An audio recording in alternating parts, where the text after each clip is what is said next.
오늘은 2022년 한 해를 되돌아보며 하나님께 감사하는 추수감사 주일입니다.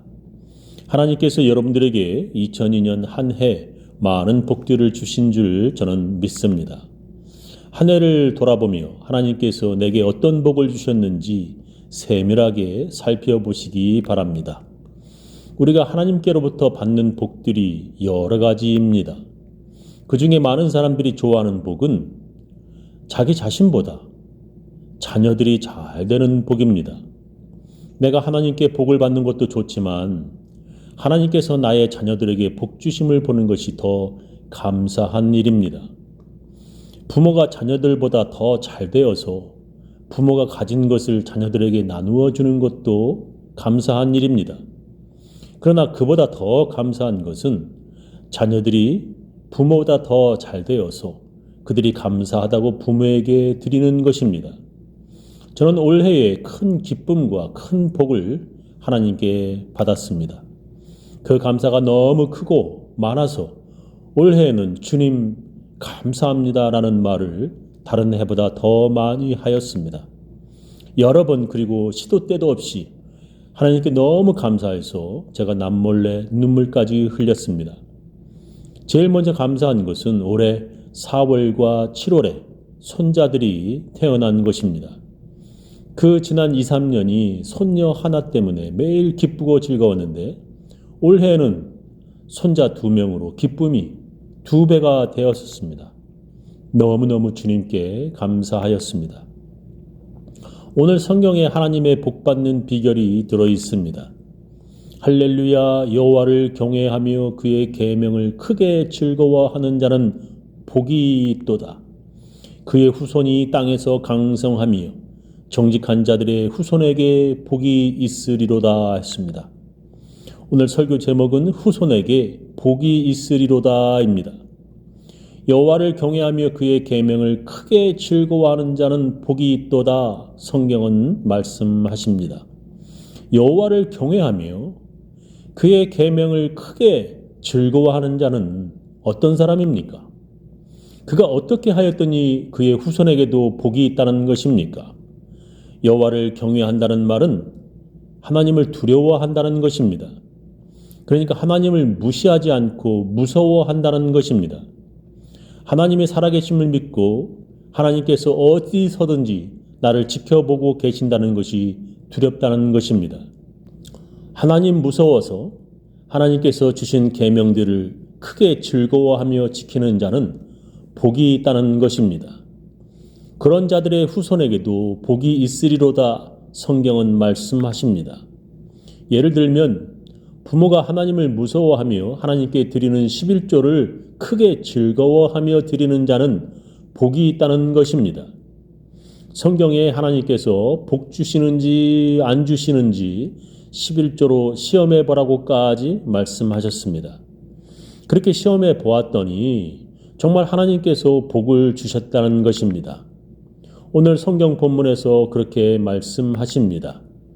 부와 재물이 그의 집에 있으며 그의 공의가 영구히 서 있으리로다.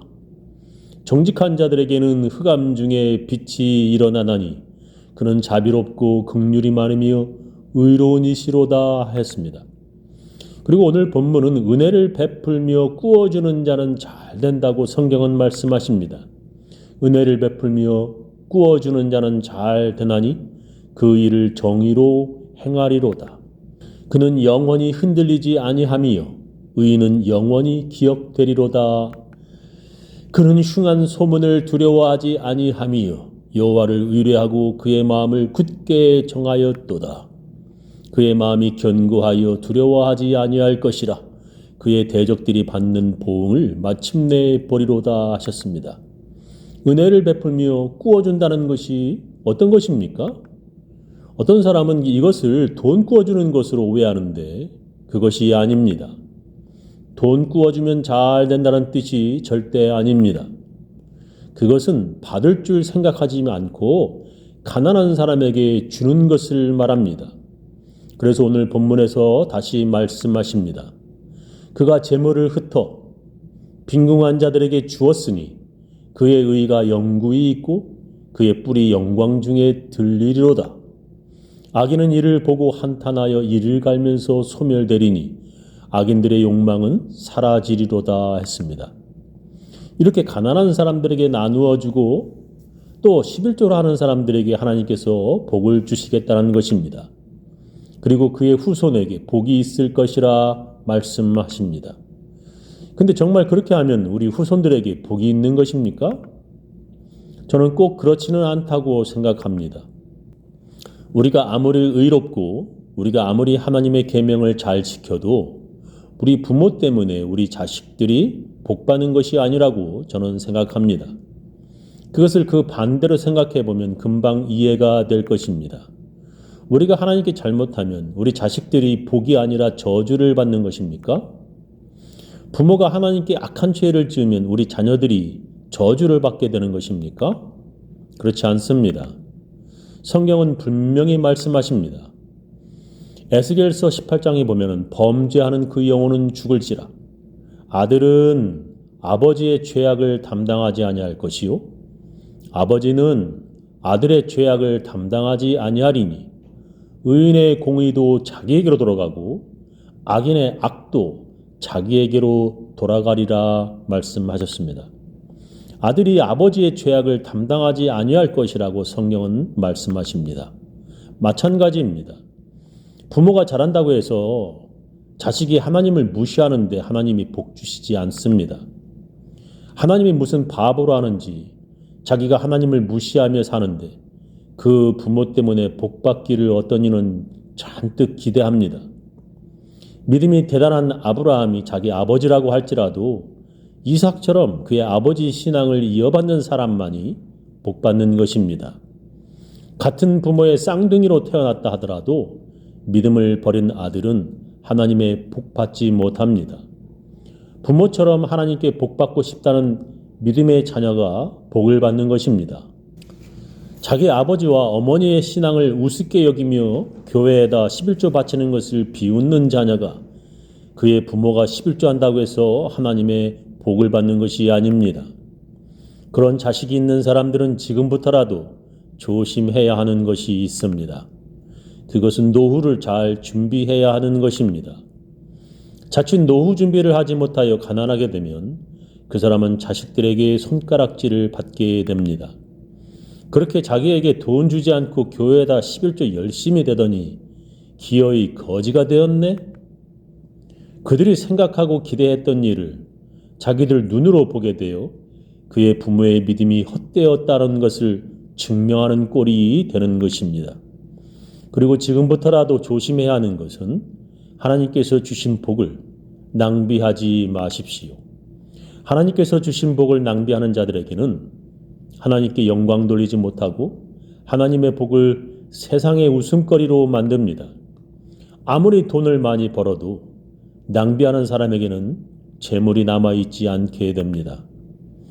미국의 유명한 권투 선수 타이슨은 권투 경기로 3억 달러, 한국 돈으로 3,600억 원 넘게 벌었다고 합니다. 그런데 16년이 뒤에 파산했는데 1년에 200억씩 펑펑 다 쓴 셈이 되었습니다. 인터넷에 나온 그가 쓴 돈들을 대략 옮겨봤습니다. 95년부터 97년까지 2년 동안 호출기와 휴대전화를 사는 데만 23만 달러를 썼습니다. 생일 파티를 여는데 41만 달러를 포함 3년간 약 1,000억 원을 사용했습니다. 애완용 호랑이와 리무진 비용을 위해 7만 3천 달러의 빚을 졌습니다. 80캐럿 다이아몬드 목걸이를 구입하느라 17만 3,706달러를 썼습니다. 로빈 기븐스와 결혼할 때 200만 달러 욕조를 선물했습니다. 아무리 많이 벌어도 낭비하는 사람에게는 푼돈이 되어버립니다. 하나님께서는 낭비하는 사람에게는 복을 거두어 가십니다. 부모의 믿음 따라 그 자녀도 하나님을 잘 믿으며 살면 하나님께서 주시는 복을 더블 즉 2배로 더 받습니다. 할아버지 할머니 그리고 엄마 아빠의 믿음을 이어받는 사람들은 따따블로 하나님의 복을 받습니다. 저는 우리 교인들 모두 자녀와 후손까지 하나님의 복받는 가정 되시기를 예수님의 이름으로 축원합니다.